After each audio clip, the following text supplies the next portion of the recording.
There is a motion to, and it's second, to accept the report. Mr. President, I'll make the second if there isn't one. There is. Okay. Mr. Chairman, it's to receive the report. Receive. I stand corrected, to receive the report. Okay, all in favor? Aye. Okay, objections? Abstentions. Okay, now let's move to 3.2. The discussion of the next step. You had a motion? I have a motion. As a next step action, the ICOC, we're concerned about the potential cost implications of a project stabilization agreement. I think we're also concerned about what our role is in oversight of the school board's negotiations with the labor unions on that agreement. I move to have the ICOC conduct a full investigation of the potential effect of a PSA on progress construction project costs. We've heard multiple opinions that are in opposition of it, and I think that warrants enough of us to provide some sort of oversight to that as an independent citizens oversight committee to the school board in making it an agreement that potentially could cost millions of dollars extra on this work. Okay, so restate the motion for me, please. ICOC conducts a full investigation of the potential effect of a PSA on progress construction projects. And submit it to the school board. And submit it to the school board. Okay. Prior to the school board negotiating an agreement for PSA. That's right. And Mr. Frager, would that be one of the subcommittees, the construction, or which subcommittee would you recommend? The finance and planning. Okay. That's the biggest committee of them all. I need some help.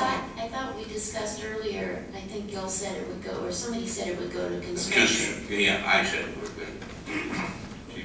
Okay, can you restate the motion? Well, let me understand, time out for a moment, let me understand one thing. The jurisdiction as we know it, or the authority as we know it at this point, do we or do we not, meaning this ICOC, which seems to be lacking the word frequently independent, and I'm kind of used to that, you know, coming from the other ICOC. We don't use that word very much here, which is a little bit troublesome to me. Do we have the authority and the finances to go out and get a second opinion on the PSAs? Well, yeah, there is no first opinion. There would be an investigation, which I'm sorry, let me stand corrected. That the ICOC, our council said that the ICOC really could not weigh in on this issue, and that's what I'm really trying to get to at this point. You know, council's opinion in this case has to do with the PSA, but really it has to do with everything that this committee is going to be doing over the next several years. So take it out of the PSA discussion and talk about, are we only a looking backwards committee, which is the way we've been characterized, or are we allowed to look at the full breadth? I mean, that's the point, and it should be a legal determination, not based on something as volatile as the PSA discussion, because it's really going to guide what happens to us for years. Whether we individually will still be serving on it, somebody's going to be serving on it, and we need to clarify this at the beginning rather than at the end. Thank you very much for that comment, because I think it is absolutely point on. Right? Absolutely point on. Do we look in the front windshield or the rear view mirror? And Mr. Chairman, I think it's both, and I think this committee should have control of the steering wheel, the gas, and the brakes. So I think so it's not going to be what they thought it was going to be. I think that there's two questions here. One is, what's the role and responsibility of this committee? That's a governance issue. As far as this item about PSAs, what they contain, whether they have one, whether they don't have one, that's a different issue.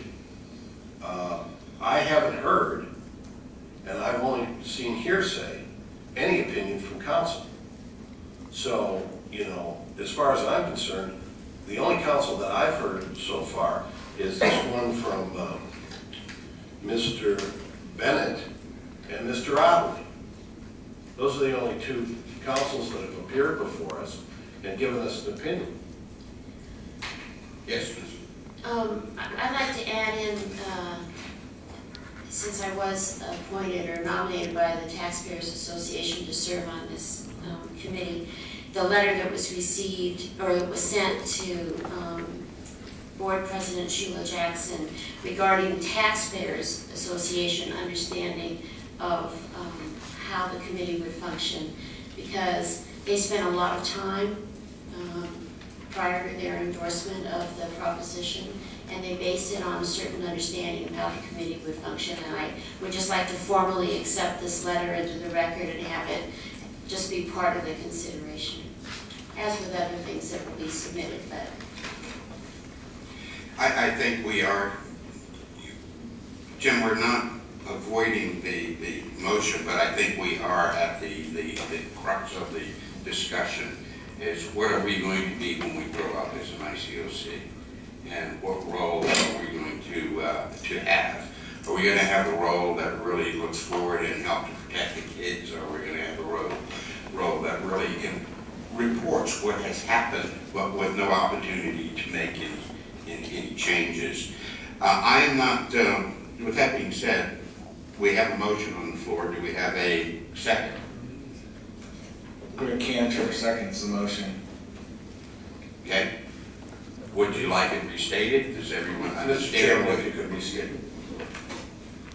Motion to have the ICOC conduct a full investigation of the potential effect of a PSA on the Progress Construction project costs prior to the school board proceeding with negotiations to adopt a PSA. are we in the discussion phase? Yes, Can I? please.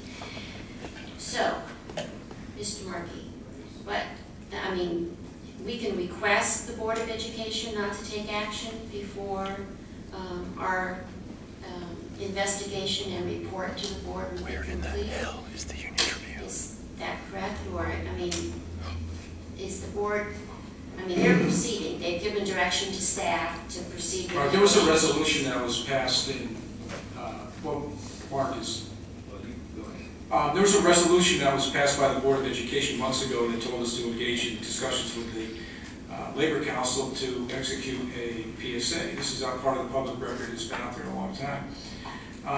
The ICOC is an advisory committee to the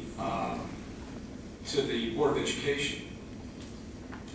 In an advisory role, you can advise, but I don't think there's any, I think there's limits, and I think Mark would agree with that. There's limits to your ability to stop them from taking action on this, and they would say that this is a policy decision that is in the purview of the Board of Education.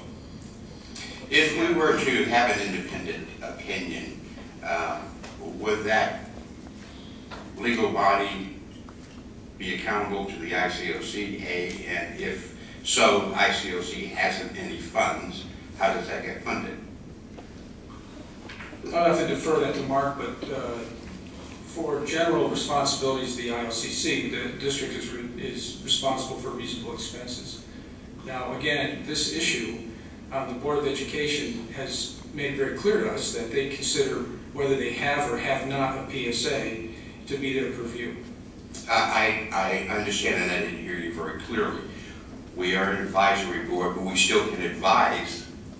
We can advise that we don't think it's a good idea. If that's the choice of the committee, I don't know where the committee's going to really come down on that. But if it's an advisory board, I don't think you should just roll over because someone says it may not be a good idea. So I'm trying to understand what